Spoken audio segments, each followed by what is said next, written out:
All set, Cleo. Thank you, Nicola. Good morning, everyone. I'd like to call the Marine Recreational Fisheries Development Panel meeting of December 14th, 2022 to order. At this time, I'd like to ask if there are any announcements or comments. We'll begin with Commissioner Amadon, if he's on.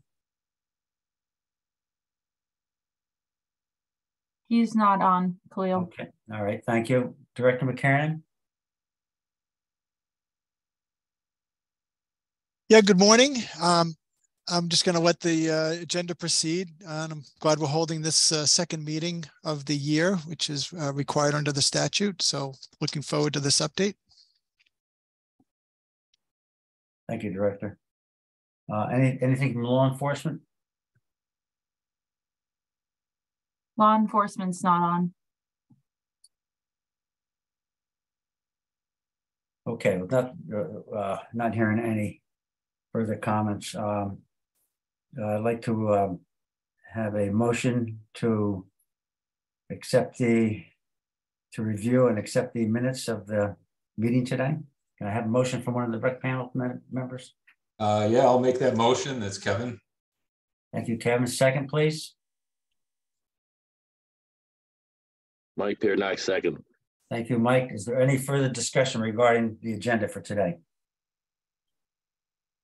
Hearing none. All those in favor, please raise your hand, or if I hear no objections, we'll accept it as passed by unanimous vote. Can we have a motion to approve the draft meeting minutes from June 7th? And once again, I'd like to thank Julia Kaplan for putting the minutes together. It's not an easy task. It's something that needs to be done, and I'd just like to thank Julia for all her efforts on that. May I have a motion to approve the draft meeting minutes of June 7th, 2022? Sure, I'll make that motion. It's Kevin Blinkoff again. Thank you, Kevin. May I have a second, please? Sure. Patrick will second. Thank you so much. Any further discussion?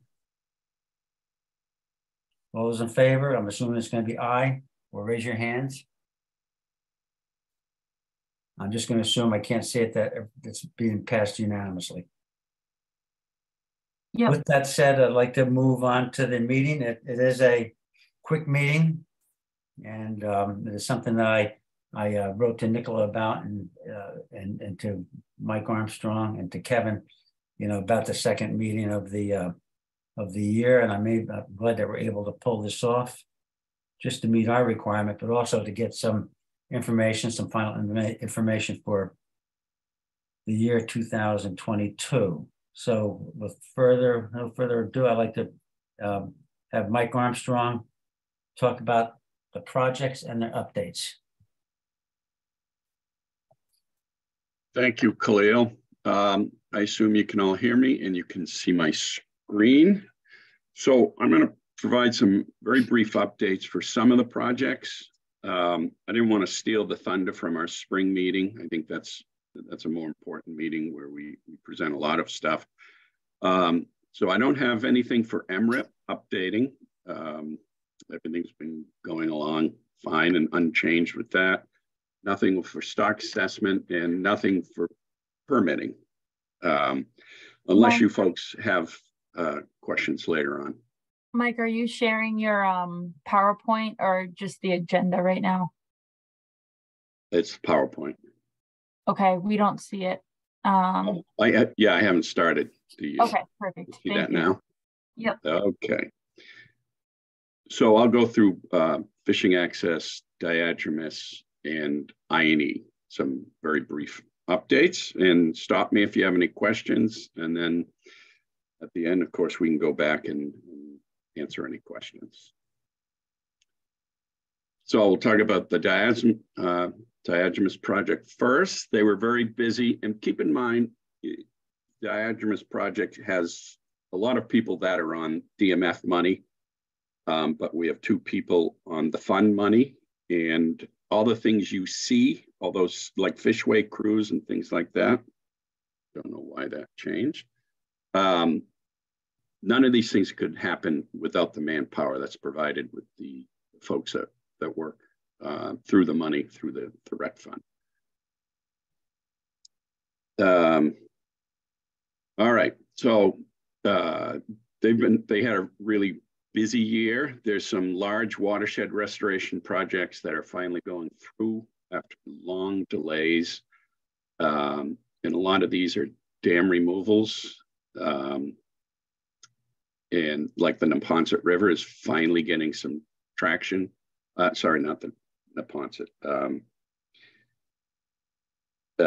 Okay, what's the one in Quincy?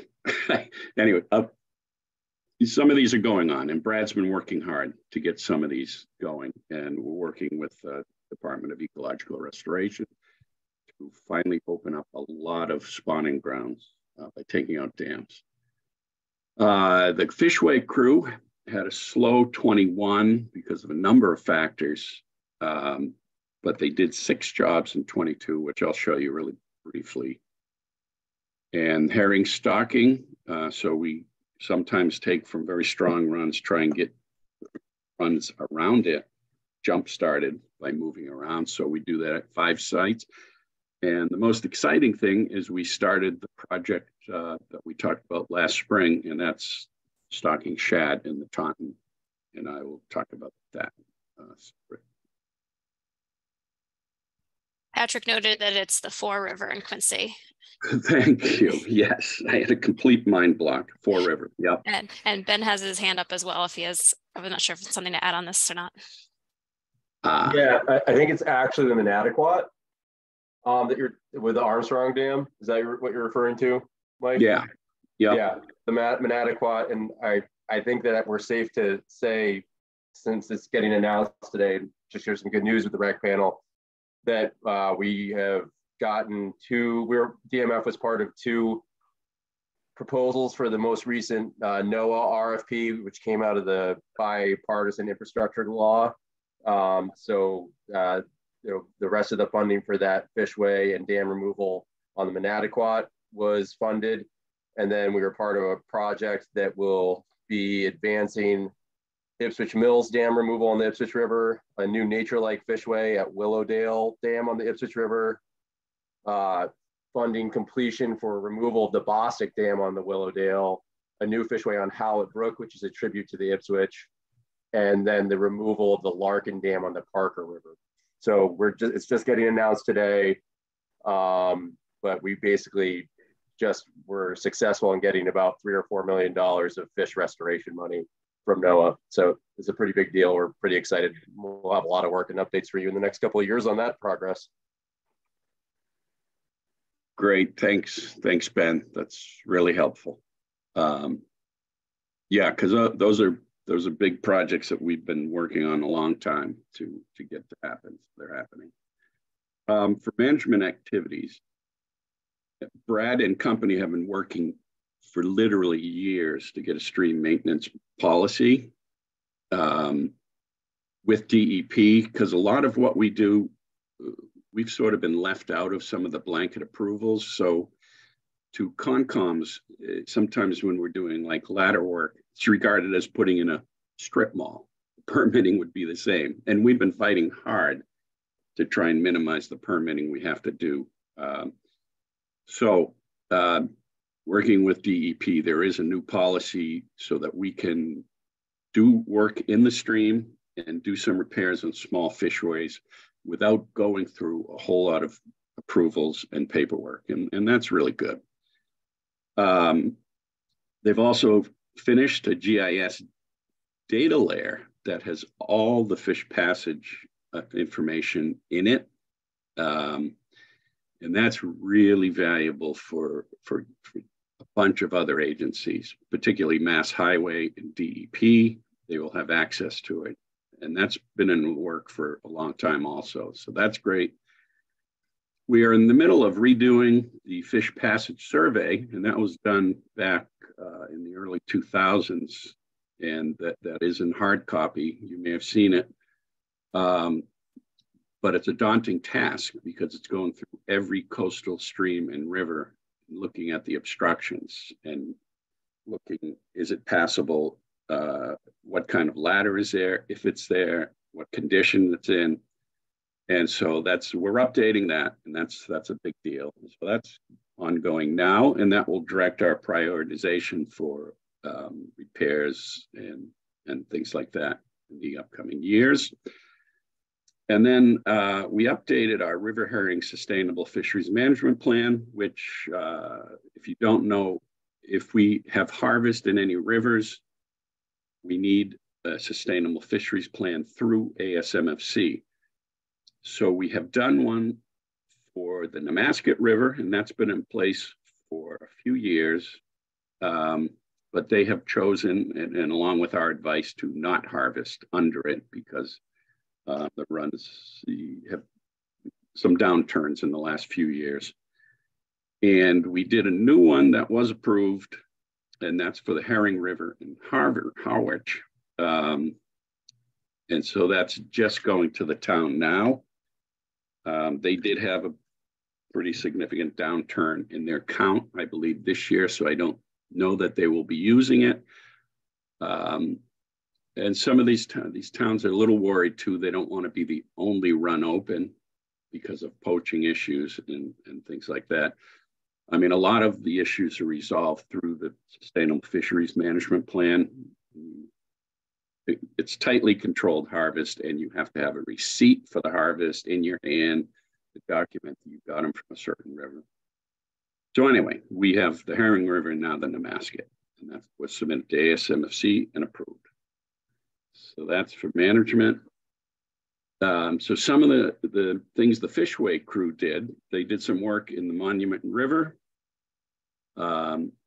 And Ed, he's the lead person on the Fishway crew. He's just, he's just fantastic with repairing these things and building forms for concrete. And the reason Brad put the cost on the bottom is because all of these are maybe a 10th or a 20th or 50th of what it would have cost if we didn't have a Fishway crew and all the folks on Anadromous to help out on certain days. And then you can see the Indian Head River Dam has a rebuilt Fishway that was in pretty tough shape. And so that's a denial. You can see the wood, the new brackets that go in all along the Fishway. And then some work at Black Pond Fishway also in Harwich. So all of those were minimal costs just for materials and or concrete. And then a couple more they did. They worked on the Red Brook Fishway in Bourne, repairing the walls of that. They worked on the Weldon Rubble Dam, no cost for that. And that was, I think, just moving rocks around to make a natural fishway out of the existing rocks that are there. And then the Little River, a brand new fishway in Gloucester. So those are what the Riverway, the Fishway crew did. And it's important to emphasize all the time, we have around 175 ladders. And all of them need repair at a certain point. And that's a real challenge. And the real challenge is people do not want to fund fishways. They want to fund dam removals. Well, let me editorialize. You can take 5 years and work to take out a dam. In the meantime, you're foregoing an awful lot of fish going up ladders if they're disrepair. So there is a real role for fishways, and we're trying to get that across to the feds who have most of the money. And they're not listening too well just yet. All right, so the best news is we started a 5-year agreement with the U.S. Fish and Wildlife for their hatchery in North Attleboro to hatch shad in the Taunton River. And as you know, Taunton River it's big and it's long, and it's one of our only undammed coastal rivers. Used to have a shad run, decades ago, but they really haven't come back for whatever reason. And there's a lot of potential habitat for them. So they stocked over 5 million larvae, and this spring, and we monitor the catches downstream later in the season. I don't know why that's automatically doing that. So you can see some of the juveniles. We did catch juveniles. So it's thus far, it's been very successful. We did have success, a fair amount of success in the Charles River doing it this method. And so we're bringing it to the Taunton. We are hoping, it looks like an ideal system. We're hoping this will be a great recreational fishery in a few years. So these will come back to spawn in 4 or 5 years with any luck. So that's it for Diogenes. They're doing good stuff as usual. Fishing access, and I'll go over this, but Ross can weigh in if I miss anything. The Salem Willows Pier, you've been hearing about it for a while now. So it is proceeding. Permitting is almost done. The holdup was the shoreside part where the pier is going to connect. When push came to shove and they really started looking at it and tore down the old pier, they realized that there were some real problems with the retaining wall and storm drainage and pavement sinking and not ADA compliant. So all these issues had to be addressed, and they have been. And so the hope is to start buying the materials for the pier and construction starting in the fall. Ross, when would the bid go out for construction, or Doug? I'm hoping that the bids will go out late summerish, and then we can get going with purchasing materials, et cetera, as you mentioned. And then also I want the rec panel also to remember, I probably should have put a notation in there. The cost of the project has gone up quite a bit, but we did write into our land management agreement that the total liability to marine fisheries, which was initially 1.5 million, is 2 million, but that's still a deal, and that's going to end up being half or less than half of the total cost of the project, with Salem securing grants to fund the balance. Great. Yeah, I'm a little worried about what this bid is going to come in at. You know, everything is insane, but we'll see. All right. Hey, Ross, why don't you go ahead and go over the small grant projects. So this is the small grants we do every year. As you remember, last year we asked for permission to increase the amount for individual grants to 25,000 because we felt like there were projects, they weren't coming in as fast as we'd like. And some of it because it just wasn't enough money for people to pursue. So we did bump it up, and we got 3 good projects with funding. We did go over the 50 grand a little bit, but not too much. Well, first of all, thank you, Mike and Kevin, for figuring out a way to get the extra $6,000, I believe it is, over our budget for the year. I think these are 3 solid projects. The first one you see is Barnstable Harbor Blish Point Boat Ramp, which is in incredible disrepair. This would just be for the ramp portion. The concrete there is falling apart very badly. On all 3 of these awards, I met with the towns, the municipalities that asked for the grants. And I met with Paul Graves in Barnstable, and I was watching mostly aquaculture people as it's after fishing season, launching and retrieving. And I mean, these are people who launch every day, and they're having to hold on tight as they're backing down, and nobody's better at launching boats than people who do it every day.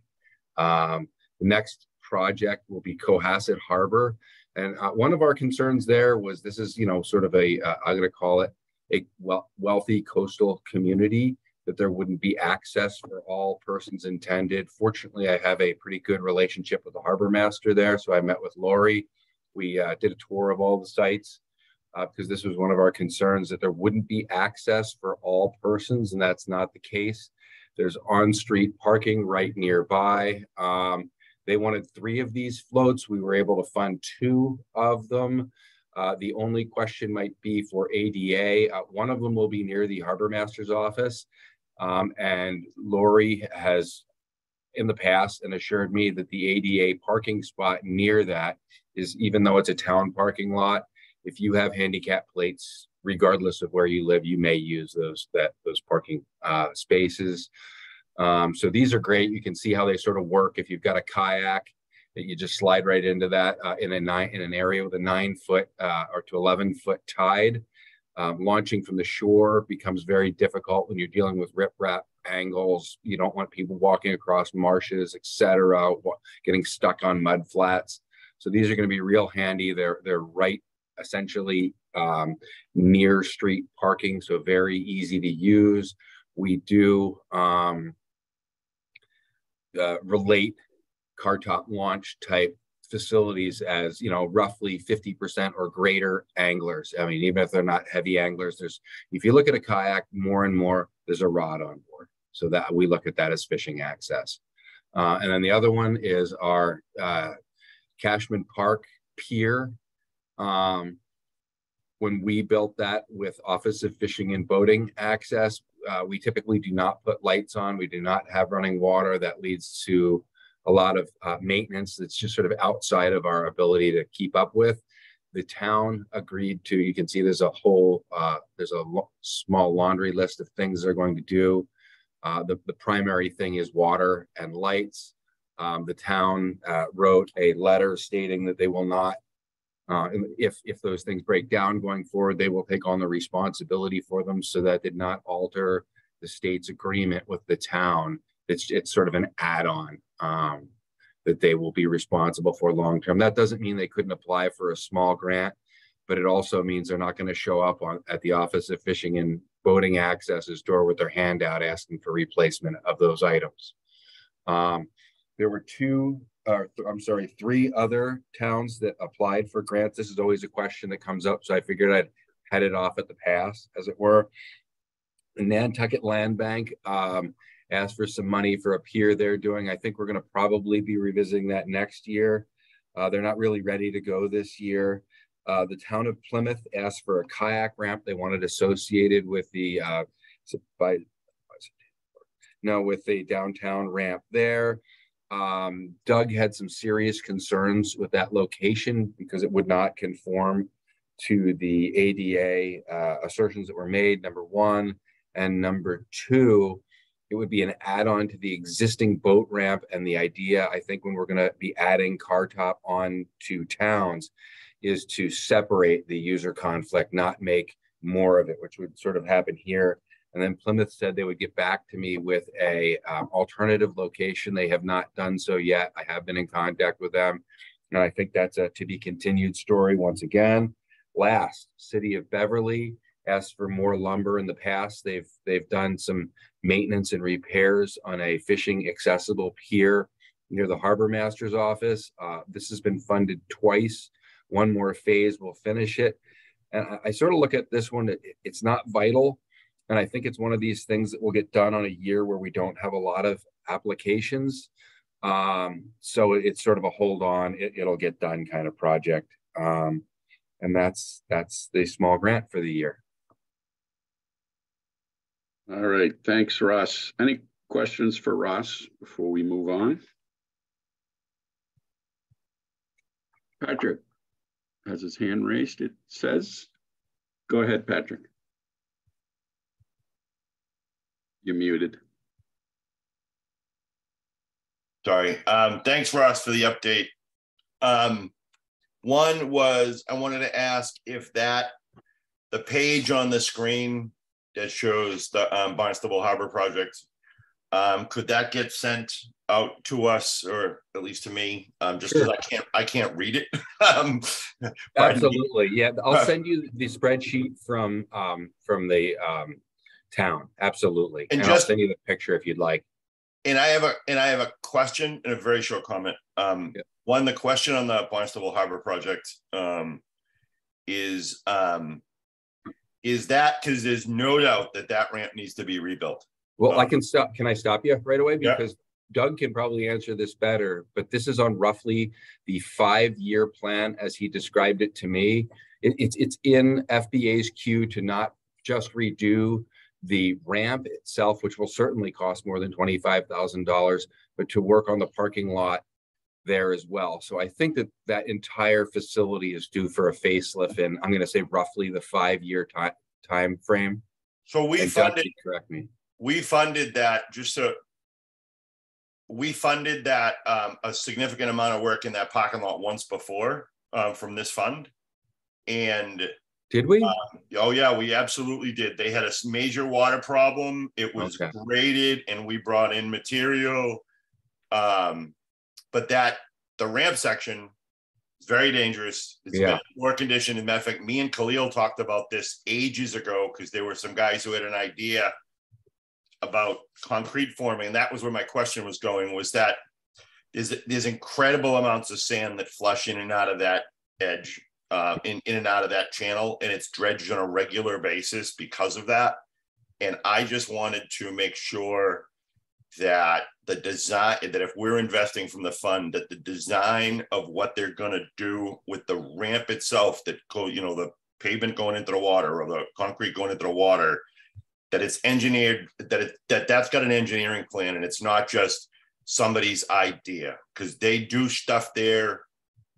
There's a lot of stuff done in the town of Barnstable from friends and guys with opinions, and you put the wrong, you frame that wrong, and it's going to be a pile of sand that's going to be inaccessible. And I just want to make sure that they've engineered it properly. And two, I wanted to just suggest that as this is the second dip into this property, and it's 11 minutes from my house and I use it regularly, that this is a mixed use ramp, and there is a significant amount of aquaculture, commercial aquaculture using that ramp too. And with the windfall of aquaculture money, I would hope that we would be encouraging, or that the right people are keeping an eye out, so that there are others beside the Public Access Board and this fund funding improvements on this property. It's an important property. It's recreationally important, but it's also aquaculture important, and they're getting lots of infrastructure money. And I don't want us to be the only one funding this. I've made complaints in the past. They let private businesses on occasion in the winter use it, that give them a break later on and stuff. Like, there's a lot of mixed use on this particular property that is important to us, but that we shouldn't be the only ones funding it. But beside that, I'm absolutely in favor. Thank you, Patrick. And I think Doug can address the first part of your comments. Yeah. Good morning, everyone. Yes, we do have this project under design. We've hired a consultant to help us out with that. We are looking at, and are well aware of the sediment movement in that location, and have worked with various different ramp profiles to minimize the sediment loading on top of the boat ramp itself. It's going to be a challenge to deal with, and likely not something that will be a perfect solution, but I think we can change the profile of the ramp to address most of the concerns with that sediment. We're also looking at sea level rise and those types of impacts as well. In addition to that, we would be looking at trying to get permission to pave the parking lot so that we can properly line stripe it to maximize parking there. One misaligned parking person can screw up multiple spaces for others. So hopefully we'll get permission through the permitting process to allow us to pave that parking lot, which is currently crushed stone. We do work cooperatively with the town of Barnstable from time to time when they do dredging projects during the off season, to utilize the parking area as a dewatering location for transportation of the dredge material. And that takes place, and likely will need to work with the town in the future. I agree that this location is a very important location to Cape Cod Bay, and we have not enough of them to service the amount of boaters that use that section of the Massachusetts coast. So if you have any further questions, I'm happy to answer them. Thanks, Doug. Any more questions for fishing access?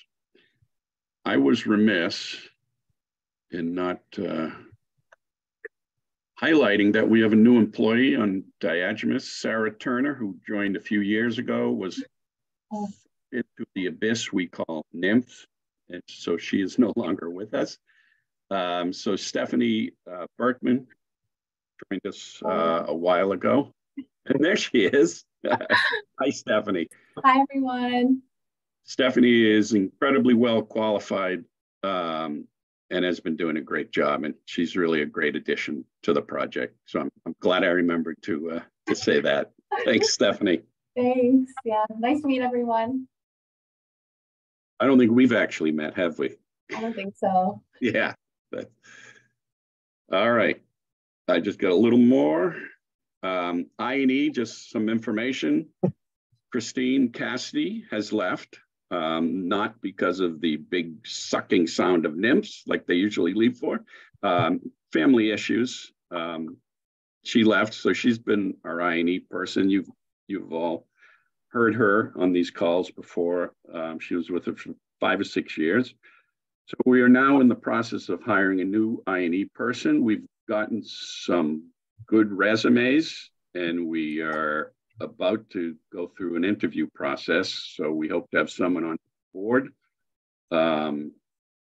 just after the new year.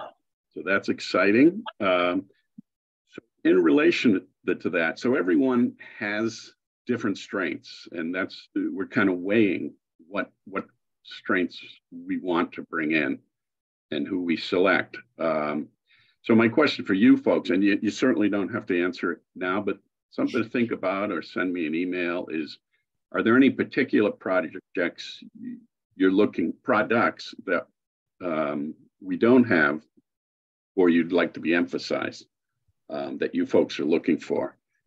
And I know, Patrick, you had talked about some of those species profiles from the West Coast, and I think about that all the time. That should be something we pursue. Are there anything just off the top of your head, and I'm not going to hold you in anything, that people can think of, that a direction we might want to go in with the new person that we're not currently doing it? Patrick?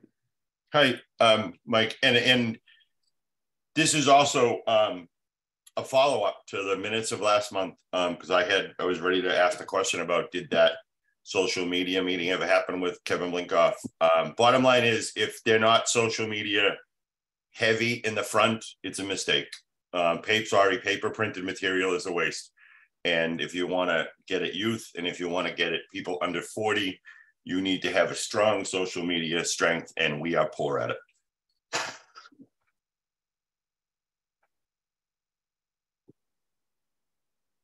Agreed. Yeah. I mean, you didn't make our short list without a considerable experience, at least on the cover letter in your resume. Hey, Mike.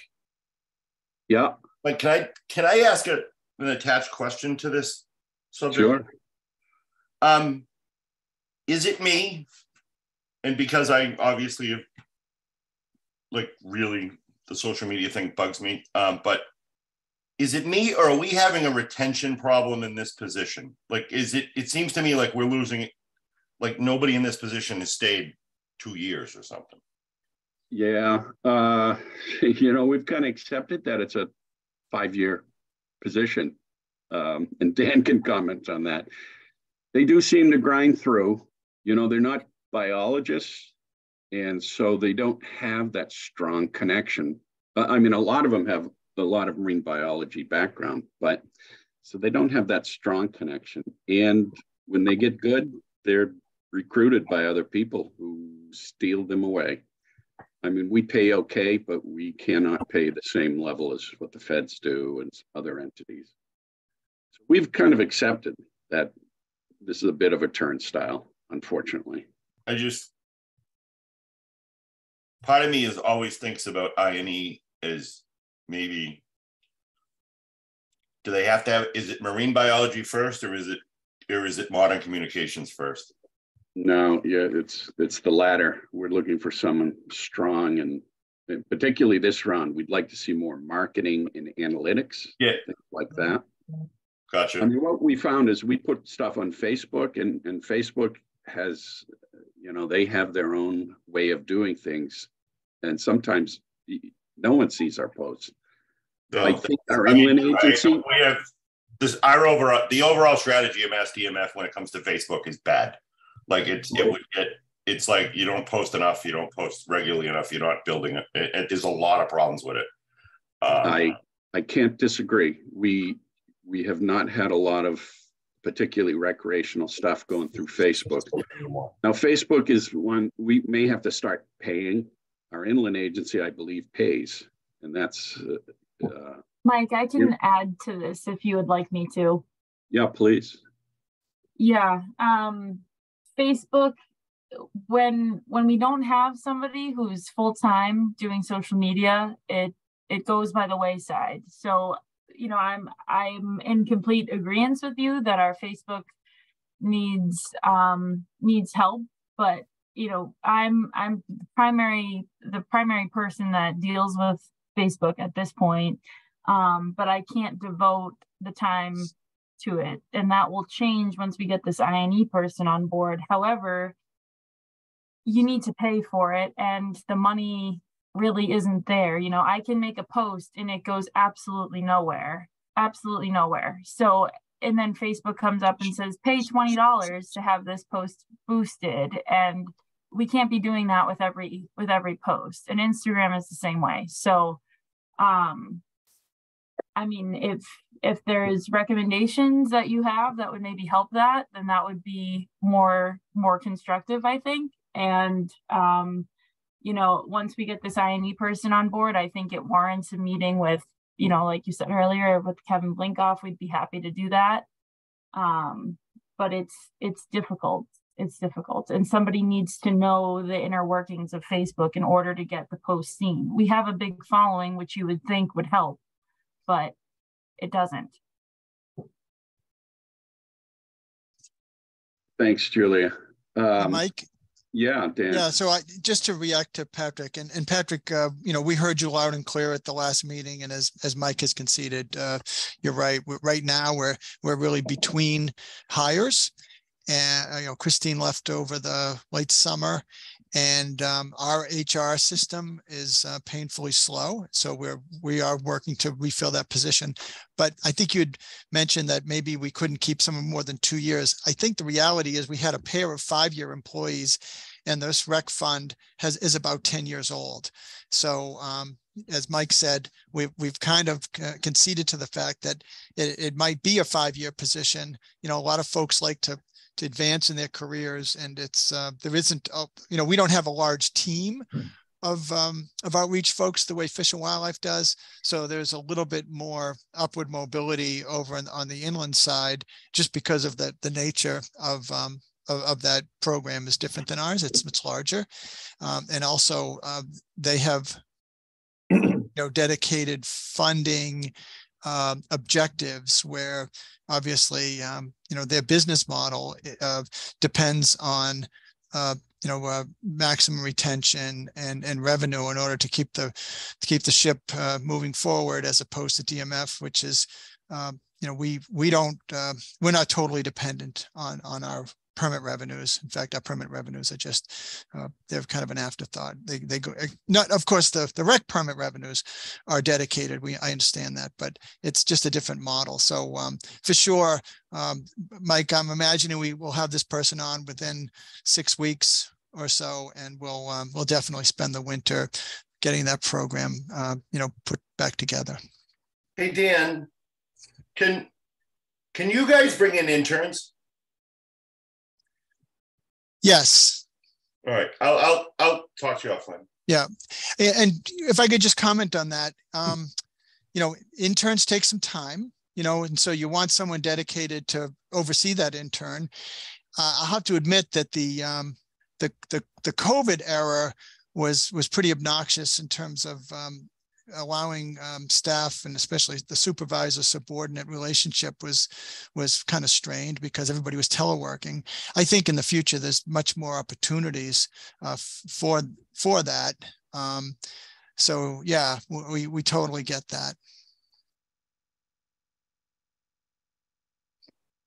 All right, so yeah, we're pretty excited to get a new person in and realizing one person is not enough to do all the things that we would like to do. But we need to prioritize. So any input you guys have over the next few months, let me know. And other than that, that's all I got, Mr. Chairman. Thank you, Michael. I really appreciate it. It was very interesting, especially the follow-up regarding the I&E portion of of what was being presented. Hey, Khalil. Yes, sir. If we're done with the main agenda, I just would like to make a comment on the rec permit fees. I know this was an issue that was worked on in past meetings, and it is something that the department has worked on us with over the last half a year, submitting paperwork to those above the department. And I can be honest that with the imminent change of administration, we didn't make any traction on that, and I'm hopeful that we can make some traction on this issue in the new year with the new administration. So we've been busy on the DMF end, packaging sort of the details of the status of the fund and what options are, but we haven't, the department above us hasn't been able to make much traction, but we're hopeful that it'll change. Thank you, Mr. Director. I was going to ask if in other business, if anyone wanted to make a comment from DMF. Is there anyone else from DMF that would like to make a comment? Mr. Chairman, I forgot one announcement. Can I do that now? Sure can. I just want to let you know that the Saltwater Derby Awards, we are back in person at the boat show. And of course, you are all invited, and I think we can get you tickets to get in there. That's how we do it. And that's going to be February 18th. Thank you. Which is a Saturday, I believe. Thank you. And another thing, is it possible, Mike, that we could have this presentation sent to us so that we could actually have a record of it and we can look at it more closely, especially what Patrick was saying about not being able to see some of the information on the Barnstable Harbor project. If we could have this sent to us as it's done with the MFAC, that would be appreciated. Sure, I'll send it right after we end. Thank you so much. I say that it may be too big for our email system, so I'll have to talk to some of the other folks who do this and ask us how we can do it. Well, if it's possible, but yeah, understood. If it's possible, that'd be great. If not, I'm sure members, if they really need to get more information, can contact you and deal with you on an individual basis. Yeah, I can probably PDF it and it'll make it smaller. Jared, it sounds like you may have a solution. Yeah, Mike, this all has to be posted online as part of a public meeting to the Rec Development Panel website. So once Julia posts that, that link can just be sent along to the folks on the panel. Oh, great. Perfect. Okay. Perfect. Thanks. All right. Are there any comments from the Rec Panel members? You can jump in if you want. I just want to say Merry Christmas and Happy Holidays to everybody. Thank you so much. Thank you. Are there any comments from the public? Mike Moss. Mike, you're you're on the Rec Panel, so go right ahead. Am I on? You are. We can hear you, Mike. Go ahead. Just want to say Merry Christmas and Happy New Year to all of you. It's a pleasure to be here. I'm glad to be able to. And it looks like things are going on very well in a good, positive direction. Keep up the good work. Thanks, Mike. Thank you, Michael. Same to you. Thanks. And Michael, hopefully you're recovering. You're getting better with each day. It's a struggle, guys. It's a everyday thing. Understood. Very, very difficult, but I'm getting there. Understood. Well, hang in there, bud. Yeah, thanks for the encouragement. Any other rec panel members? Nothing from the public? With that, may I have a motion to adjourn?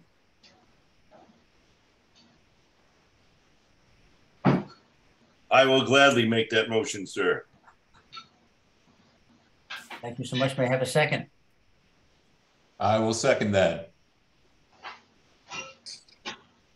And I'm assuming there will be no further discussions on it. And I'd like to say thank you so much to DMF for putting this together for us so that we could fulfill our obligation of a second meeting. And it was very informative regarding the what Mike had to say, especially the projects that are occurring and public access projects. And I think it was worthwhile that we met for the hour, and I think we carried on an efficient meeting and got a lot of information, and it's truly appreciated.